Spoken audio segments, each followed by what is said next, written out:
Assalamualaikum warahmatullahi wabarakatuh. Kami dari kelompok 9 ingin memaparkan materi tentang pelayanan kebidanan komunitas, advokasi, negosiasi, dan membangun kemitraan di komunitas guna untuk memenuhi tugas dosen pengampu Ibu Rismawati SST MKes. Di sini kelompok 9 beranggotakan 9 orang yang terdiri dari Nurlina, Nursaidah, Nusmiati, Ratih, Rifka Anissa, Rika Safitri, Risdianti, Rizka, dan Rispa Patadungan. Menurut Depkes tahun 2007, advokasi kesehatan adalah advokasi yang dilakukan untuk memperoleh kemitraan atau dukungan dalam bidang kesehatan atau yang mendukung pengembangan lingkungan dan perilaku yang sehat. Tujuan advokasi kesehatan dibagi menjadi dua, yaitu tujuan umum dan tujuan khusus. Tujuan umum advokasi kesehatan yaitu diperolehnya komitmen dan dukungan dalam upaya kesehatan, baik berupa kebijakan, tenaga, dana, sarana, kemudahan, keikutsertaan dalam kegiatan, maupun berbagai bentuk lainnya sesuai keadaan dan usaha.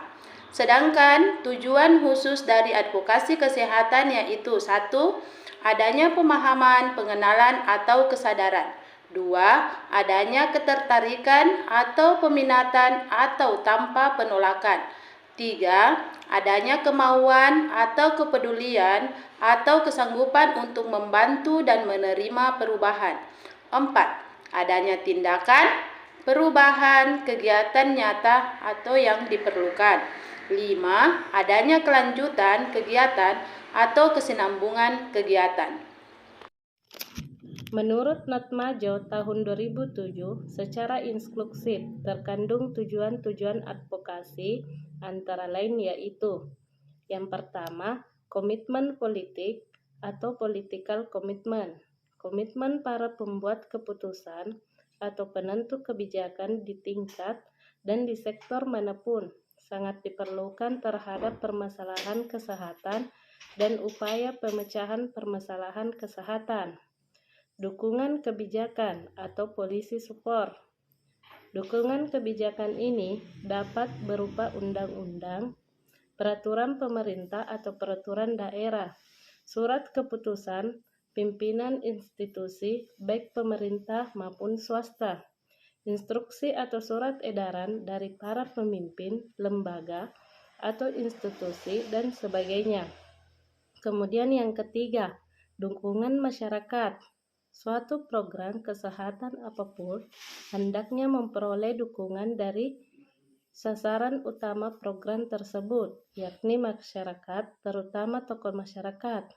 Kemudian yang keempat, dukungan sistem atau sistem support.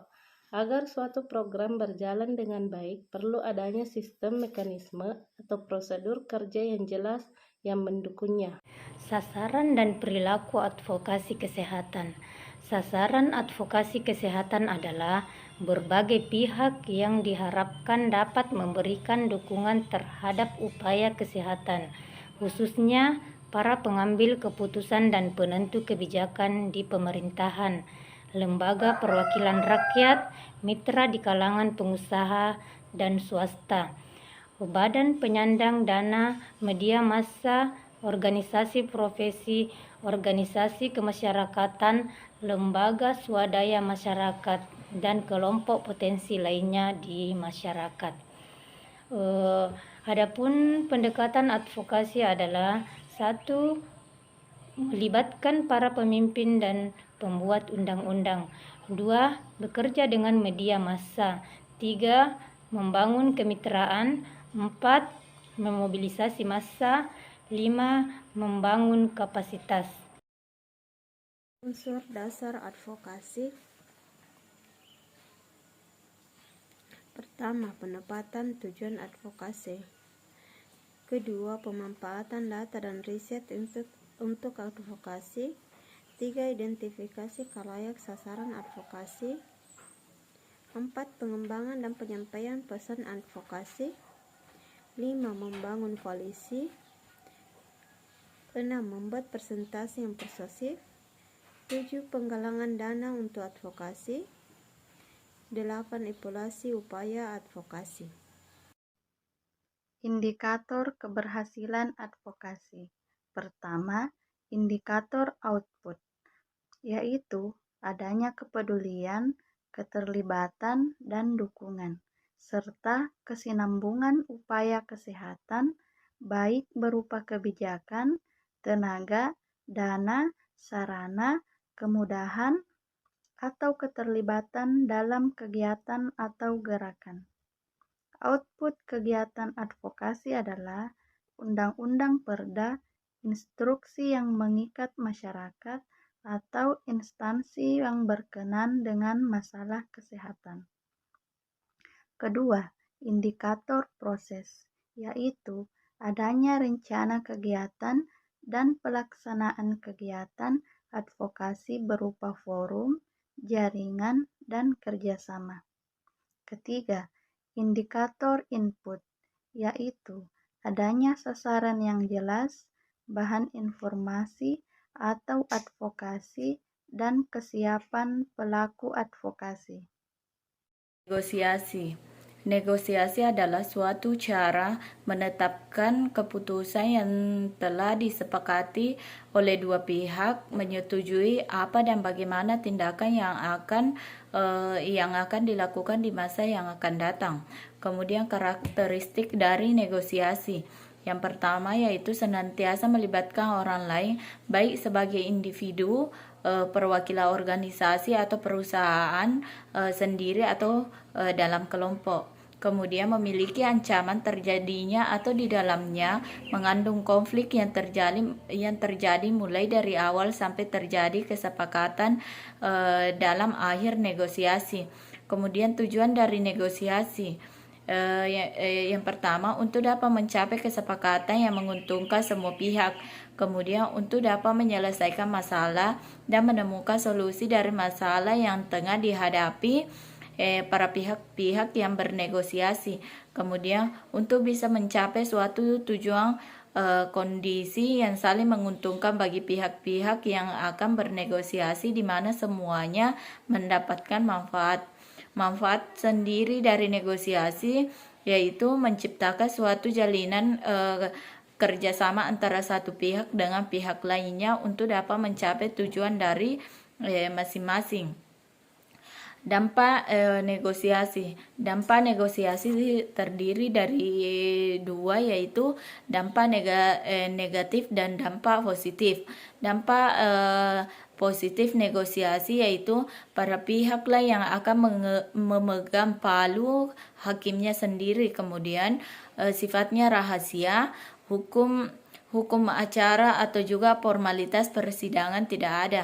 Kemudian dampak negatifnya yaitu manakala sebuah kedudukan para pihak tidak seimbang, di mana salah satu pihak kuat sedangkan bagi pihak yang lain lemah. Kemudian proses dalam bernegosiasi. Adapun proses dalam bernegosiasi yaitu pihak-pihak yang mempunyai suatu program atau pihak pertama melakukan penyampaian dengan memakai kalimat yang santun, jelas, dan terinci. Kemudian pihak dari mitra bicara untuk menyanggah mitra bicara dengan tetap menghargai maksud dari pihak pertama. Kemudian selanjutnya hal-hal yang harus dilakukan saat bernegosiasi, yaitu mengajak untuk dapat membuat kesepakatan. Selanjutnya memberikan suatu alasan kenapa harus bernegosiasi. Kemudian membandingkan beberapa pilihan. Kemudian memperjelas dan dapat menguji perbandingan yang ditemukan. Kemudian mengevaluasi suatu kekuatan dan komitmen bersama. Kemudian menetapkan dan juga menegaskan kembali tujuan dari negosiasi. Kemitraan. Pengertian kemitraan.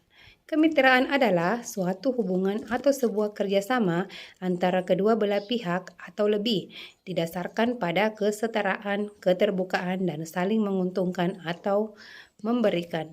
Tujuan kemitraan. Tujuan kemitraan terbagi dua, yaitu 1. Tujuan umum, 2. Tujuan khusus. Prinsip dasar kemitraan. 1. kesetaraan, 2. keterbukaan, 3. saling menguntungkan. Landasan dalam kemitraan 7, ada 7 landasan, yaitu 1. Saling memahami kedudukan, tugas, dan fungsi atau kaitan dengan struktur. 2. Saling memahami kemampuan anggota atau kapasitas unit atau organisasi. 3. Saling menghubungi secara proaktif atau linkage. 4. Saling mendekati bukan hanya secara fisik tetapi juga pikiran dan perasaan atau empati, proximity. 5. Saling terbuka dalam arti kesediaan untuk dibantu dan membantu, openness. 6. Saling mendorong atau mendukung kegiatan, sinergi. 7. Saling menghargai kenyataan atau kemampuan pribadi atau reward. Jadi, sebagai kesimpulan dari materi pelayanan kebidanan komunitas, advokasi, negosiasi, dan membangun kemitraan di komunitas adalah advokasi yang dilakukan untuk memperoleh komitmen atau dukungan dalam bidang kesehatan atau yang mendukung pengembangan lingkungan dan perilaku sehat. Advokasi mempunyai 2 tujuan, yaitu tujuan umum dan tujuan khusus. Adapun unsur dasar dari advokasi yaitu penetapan tujuan advokasi, pemanfaatan data dan riset untuk advokasi, identifikasi hayalan sasaran advokasi, pengembangan dan penyampaian pesan advokasi, membangun koalisi, dan membuat presentase yang persuasif. Sedangkan yang dimaksud dengan negosiasi yaitu negosiasi yang dilakukan suatu cara untuk menetapkan keputusan yang dapat disepakati dan diterima oleh dua pihak dan menyetujui apa dan bagaimana tindakan yang akan dilakukan di masa mendatang. Sedangkan kemitraan yaitu adalah suatu hubungan atau sebuah kerjasama antara kedua belah pihak atau lebih, didasarkan pada kesetaraan, keterbukaan, dan saling menguntungkan atau memberikan. Adapun landasan dari kemitraan yaitu saling memahami kedudukan, tugas, dan fungsi, saling memahami kemampuan anggota, saling menghubungi secara proaktif, saling mendekati bukan hanya secara fisik tapi juga pikiran dan perasaan, saling terbuka dalam arti kesediaan untuk dibantu, saling mendorong atau mendukung kegiatan, serta saling menghargai kenyataan dan kemampuan pribadi. Sekian itulah materi dari kelompok 9 tentang pelayanan kebidanan komunitas, advokasi, negosiasi, dan membangun kemitraan di komunitas. Assalamualaikum warahmatullahi wabarakatuh.